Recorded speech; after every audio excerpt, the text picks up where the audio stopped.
Here's the fully expanded script for the first 5 points, with engaging drama, strong emotions, and powerful lessons to keep your audience hooked.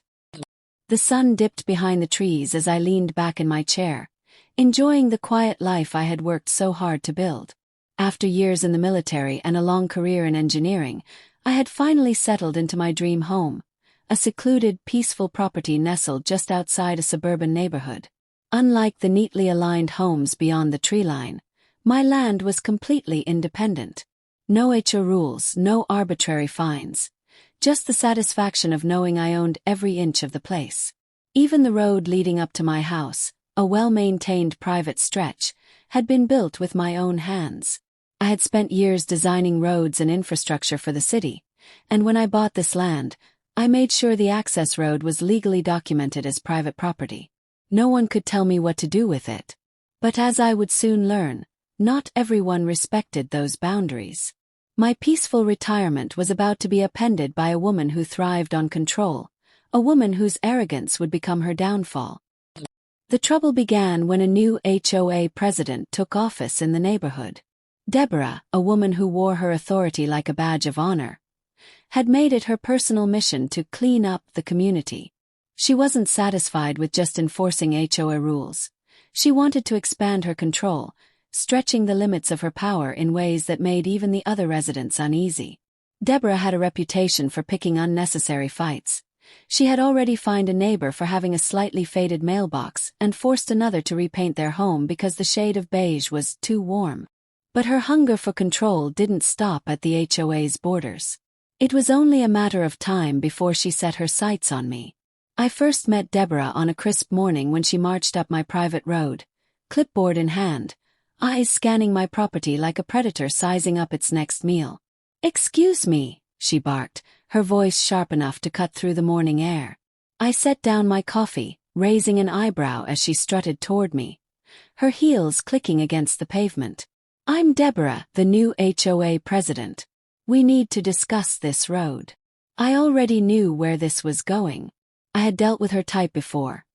People who thrived on controlling others, who got drunk on power the moment they were given a little authority. "This road?" I asked, my tone calm but firm. "Yes," she said, tapping her pen against the clipboard. "It's an eyesore, and frankly, it doesn't meet the aesthetic standards of our community. I'm going to need you to pave it properly, to HOA standards, of course." I chuckled, shaking my head. "This road isn't part of your HOA. It's private property, mine. Built it. I maintain it. And I don't answer to the HOA." Her smile faltered, but she quickly recovered, her expression twisting into one of forced politeness. "Well, the board and I feel that it affects the overall look of the neighborhood, and we have certain expectations for uniformity. We're requesting that you bring it up to code." I folded my arms, meeting her gaze. "You can request all you want, but this road isn't under your jurisdiction." Her eyes flickered with irritation. "You'll be receiving a formal notice," she said curtly before spinning on her heel and marching back down the road. I watched her go, shaking my head. I had seen her type before. Entitled, power-hungry, and unwilling to take no for an answer. I had a feeling this wasn't over. Days later, the formal notice arrived, just as Deborah had promised. It was a letter stamped with the HOA's official seal, demanding that I remodel my road to fit HOA guidelines. They claimed it was a safety hazard and a disruption to the community's aesthetic. The audacity of it all made me laugh. This was a road I had personally designed and built, legally permitted, professionally structured, and better maintained than most city roads. And yet, here was an overzealous HOA president trying to dictate what I could do with my own property. I had no intention of responding. But what really struck me was the tone of the letter. It wasn't a polite request. It was a demand. It was the kind of language meant to intimidate, to bully. I knew these tactics well. Deborah wasn't expecting me to fight back. She assumed I would cave like so many others before me. That was her mistake. But what I didn't realize was just how far she was willing to go to get her way.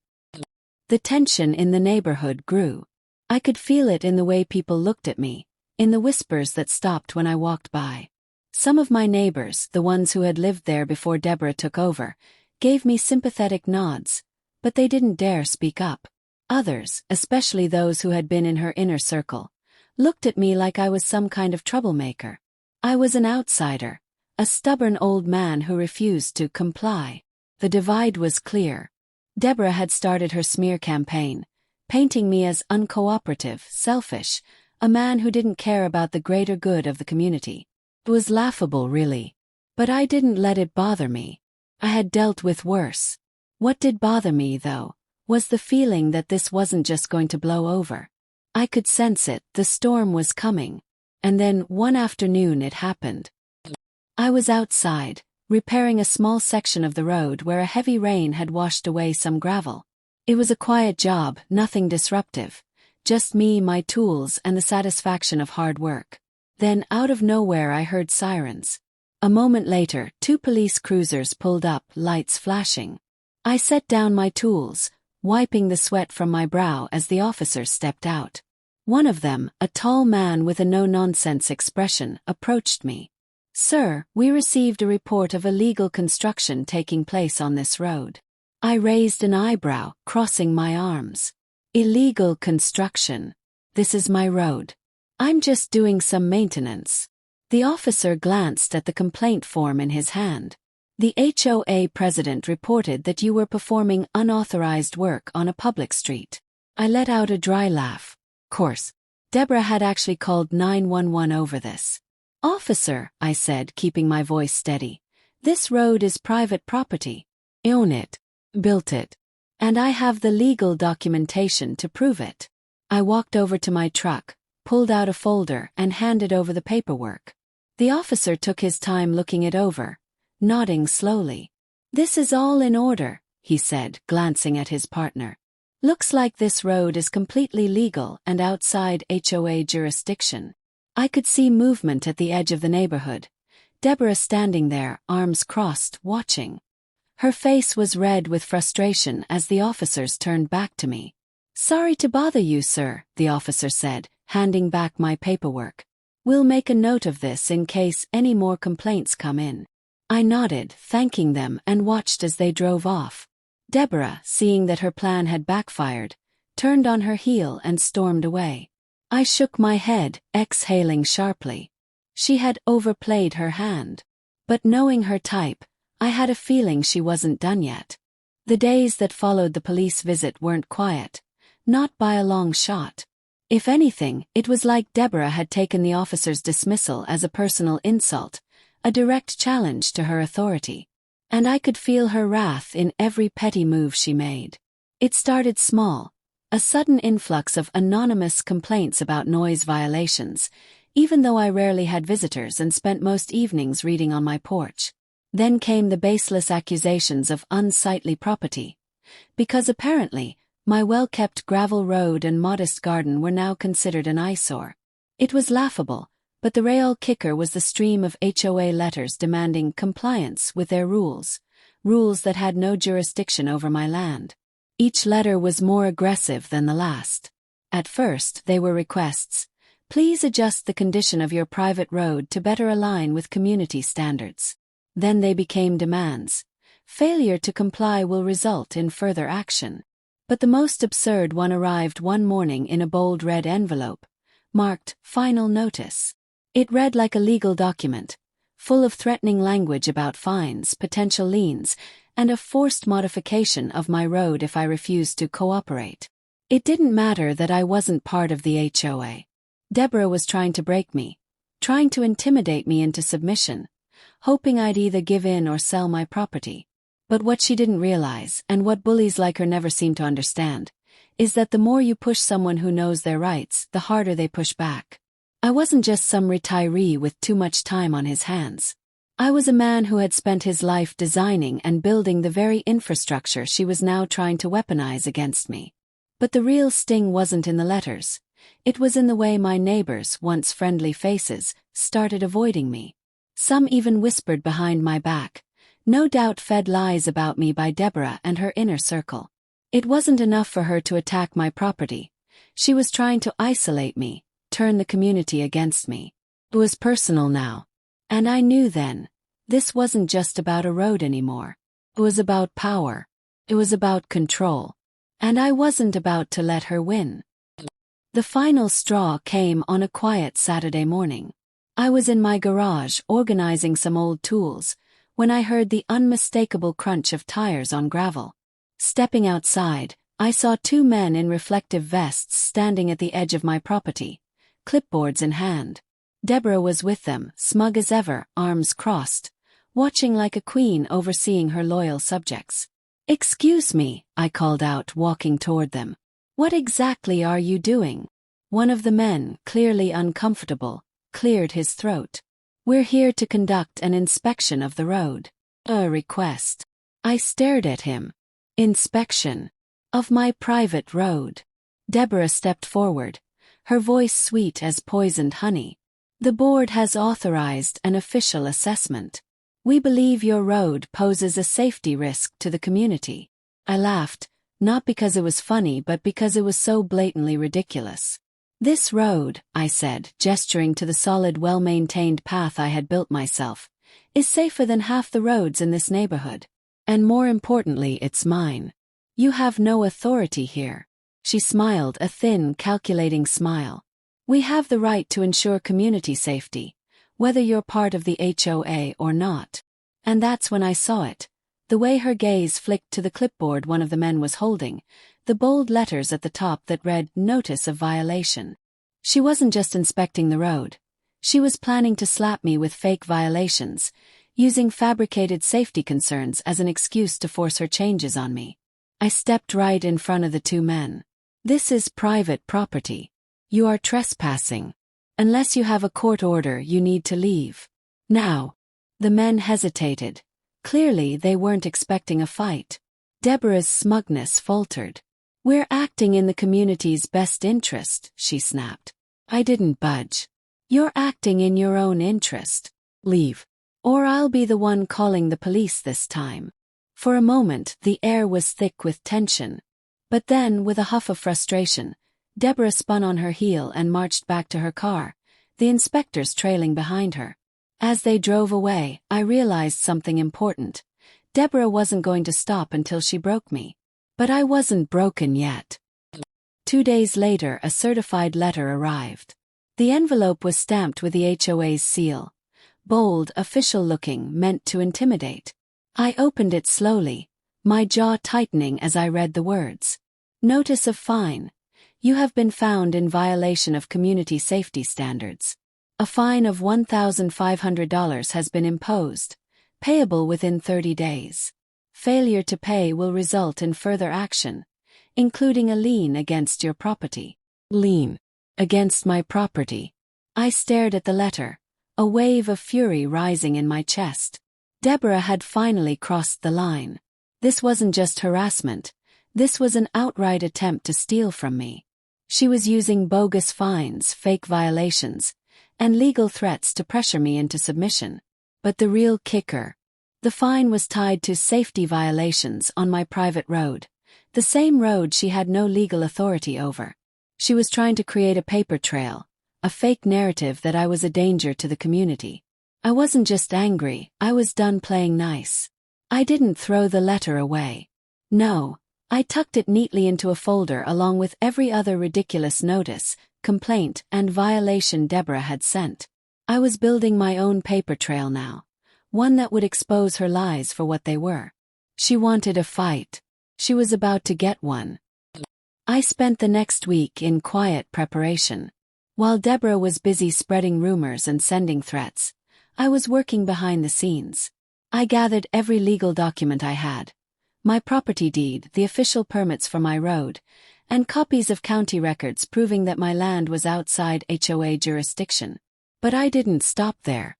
I started talking to my neighbors, the ones who had been targeted by Deborah's overreach. The man who was fined for his mailbox. The family forced to repaint their home. The elderly couple threatened with liens over unauthorized garden decorations. At first they were hesitant, scared even. Deborah had built a culture of fear, and no one wanted to be her next target. But once I showed them the certified letter threatening to place a lien on my home, a home she had no control over. Something shifted. They realized she wasn't just a bully. She was a predator, using fear and manipulation to control the community. By the end of the week, I had gathered statements, testimonies, and enough documentation to paint a clear picture. Deborah was abusing her power, and I wasn't the only one suffering. And then, with everything in place, I made a call.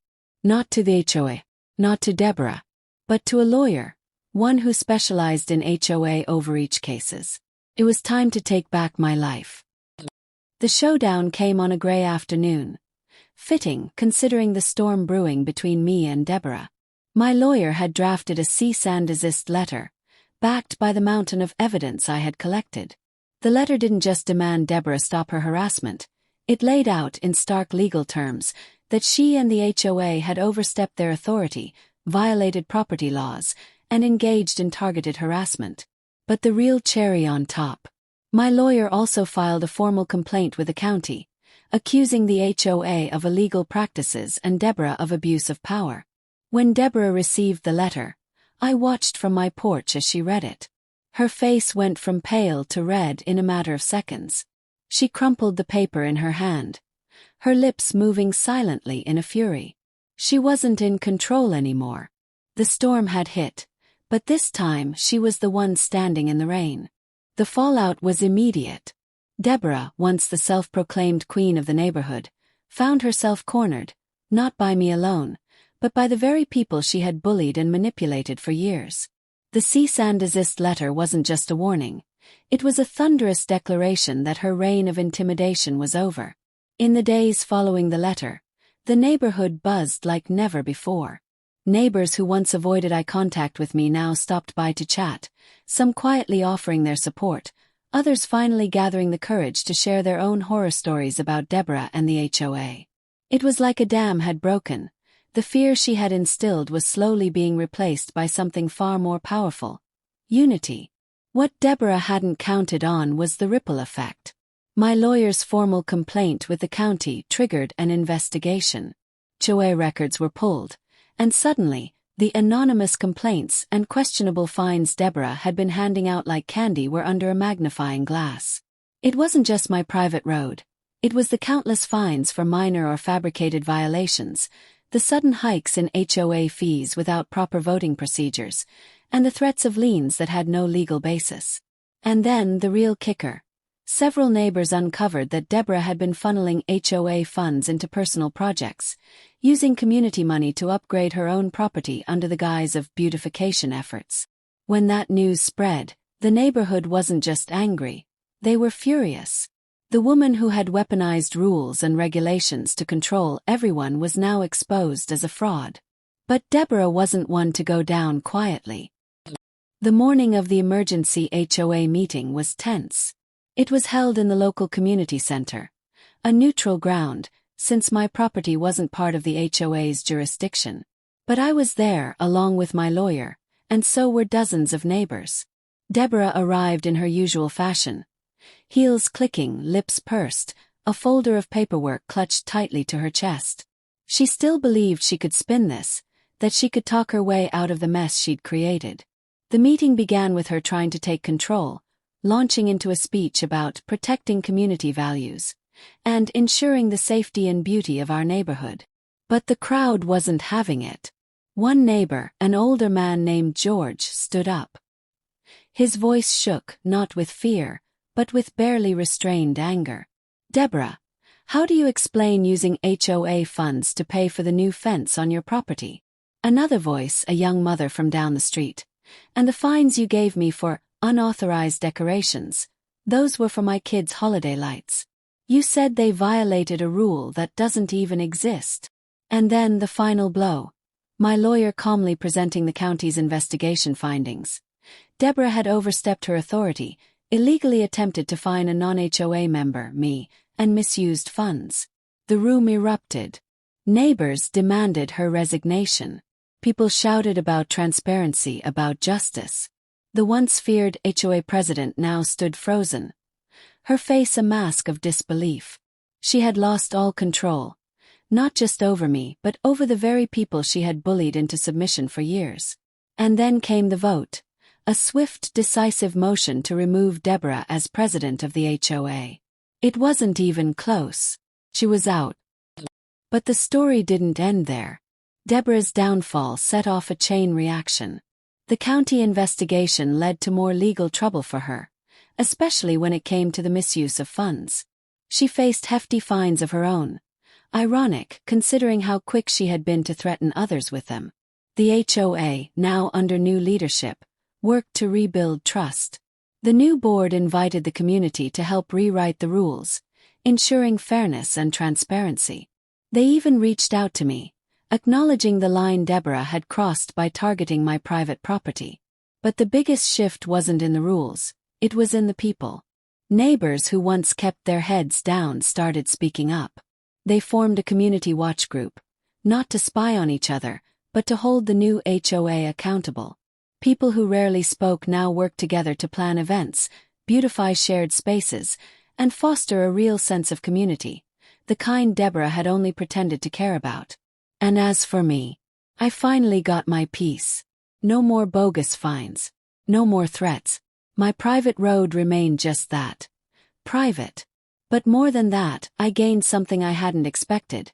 A stronger connection to the people around me. The fight against Deborah had, ironically, united the community in a way nothing else had. It wasn't about a road anymore, it was about standing up against corruption, about fighting for what's right, and about showing that even when bullies wear suits and hide behind titles, they can still be brought down when good people stand together. So what's the lesson in all this? It's simple. Never underestimate the power of knowledge and unity. When you know your rights, you're dangerous to those who abuse their power. And when you stand together with others, even the biggest bully can't win. Because at the end of the day, a community isn't built by fear. It's built by people who refuse to be silenced. And that's a road I'll always be proud to stand on. Deborah's public disgrace. The air in the neighborhood felt different, lighter. It was as if her removal had lifted an invisible weight off everyone's shoulders. For the first time in years, people smiled at each other without hesitation. Neighbors who had once avoided eye contact gathered in front yards, swapping stories and laughing, not out of fear or gossip, but relief. It wasn't just a shift in leadership. It was a shift in the very soul of the community. But Deborah's story wasn't over. Not yet. One afternoon, as I was enjoying the peaceful silence on my porch, no letters, no fake fines, just the soft hum of the wind through the trees, a familiar car pulled into the driveway. It wasn't a neighbor. It was my lawyer. He stepped out, a satisfied smile tugging at the corner of his mouth. "Thought you might want to see this," he said, handing me a thick envelope. I opened it slowly, my heart pounding with anticipation.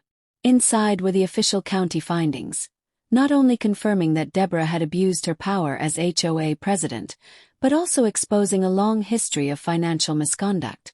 She had been skimming HOA funds for years, using fake community improvement projects as a cover to pay for personal upgrades, landscaping, home repairs, even a new security system for her house. And the final nail in the coffin. The county had officially filed criminal charges against her for embezzlement and fraud. I stared at the papers, letting the reality of it sink in. This wasn't just about a road anymore. Deborah wasn't just facing fines, she was facing jail time. The very woman who had tried to threaten me with legal action, who had called the police on me for fixing my own private road, was now the one tangled in a legal nightmare of her own making.